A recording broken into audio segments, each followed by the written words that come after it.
So ಎಲ್ರಿಗೂ ನಮಸ್ಕಾರ. ನಾನು ನಿಮ್ಮ ಮನುರಾಜ್ ಮಾತಾಡ್ತಾ ಇದ್ದೀನಿ.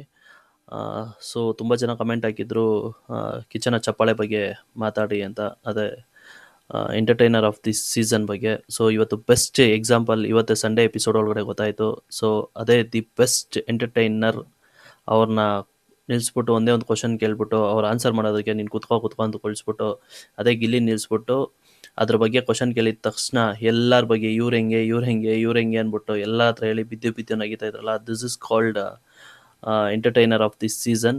ಆ್ಯಂಡ್ ನಿಮಗೆ ಎಲ್ಲರಿಗೂ ಜನಗಳಿಗೆಲ್ಲ ಇಲ್ಲೇ ಆನ್ಸರ್ ಸಿಗುತ್ತೆ.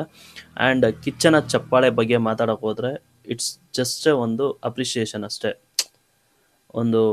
ಒಂದು ಯಾವುದೇ ಆ್ಯಸ್ ಎ ಸೀನಿಯರ್ ಇಂಡಸ್ಟ್ರಿ ಒಳಗಡೆ ಅಥವಾ ಒಂದು ಹೋಸ್ಟ್ ನಡೆಸ್ಕೊಡ್ತಾ ಇರೋದಾಗಿ, ಸೊ ಅವ್ರೇನೋ ಒಂದು ಚೆನ್ನಾಗಿ ಮಾಡ್ತಾ ಇದೆಯಾ ಅನ್ನೋ ಒಂದು ಮೋಟಿವೇಶನ್ಗೆ ಅಷ್ಟೇ ಇಸ್ಕೊಬೇಕೆ ಹೊರತು ಇವರೆಲ್ಲ ಏನಕ್ಕೆ ತುಂಬ ಓವರ್ ಆ್ಯಕ್ಟಿಂಗ್ ಮಾಡ್ತಾಯಿದ್ರೋ ಗೊತ್ತಾಗ್ತಲ್ಲ. ಏನೋ ಪ್ರಪಂಚನೇ ಗೆಲ್ಲೋ ಥರ ಅಥವಾ ಇಂಡಿಯಾಗೆ ಏನೋ ಗೋಲ್ಡ್ ಮೆಡಲ್ ತಂದು ಕೊಟ್ಟಿರೋ ಥರ ಅಷ್ಟೊಂದು ಖುಷಿ ಪಡೋಕ್ಕಾಗಲ್ಲ. ಯಾಕಂದರೆ ಕಿಚ್ಚನ ಚಪ್ಪಾಳೆಯಿಂದ ನೀವು ಬಿಗ್ ಬಾಸ್ ಟೈಟಲ್ ವಿನ್ ಆಗೋಕ್ಕಾಗಲ್ಲ.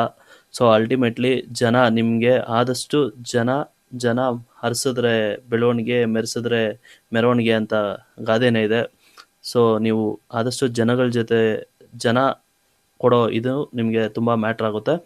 ಸೊ ಯಾವುದೇ ಒಂದು ಗುರು ಸ್ಥಾನದಲ್ಲಿ ಸುದೀಪ್ ಸರ್ನ ಇಟ್ಕೊಂಡು ಹೇಳಿದಾಗ, ಸೊ ಅವ್ರ ಹತ್ರದಿಂದ ಒಂದು ನೀವು ಪ್ರಶಂಸೆ ತೊಗೊಂಡ್ರೆ ಯಾವತ್ತು ಗುರುನ ಮೀರಿಸೋ ಥರ ಇರಬೇಕು.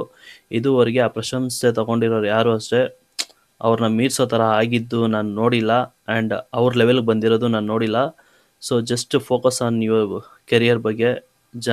ಜನನ ಸಂಪಾದನೆ ಮಾಡೋದು ಹೆಂಗೆ ಅಥವಾ ನೀವು ಕೆರಿಯರ್ನ ಹೆಂಗೆ ಉದ್ಧಾರ ಮಾಡೋದು ಅದ್ರ ಬಗ್ಗೆ ಫೋಕಸ್ ಮಾಡಿಕೊಂಡು ನೀವು ಜೆನ್ಯೂನ್ ಆಗಿ ಇದ್ಕೊಂಡು ಹೋದರೆ ದಟ್ಸ್ ಎನಫ್ ಅಷ್ಟೇ. ಸೊ ಅದಕ್ಕೆ ಮೀರಿ ನಾನು ಅದ್ರ ಬಗ್ಗೆ ಏನೂ ಮಾತಾಡೋಕ್ಕಾಗಲ್ಲ. Thank you guys.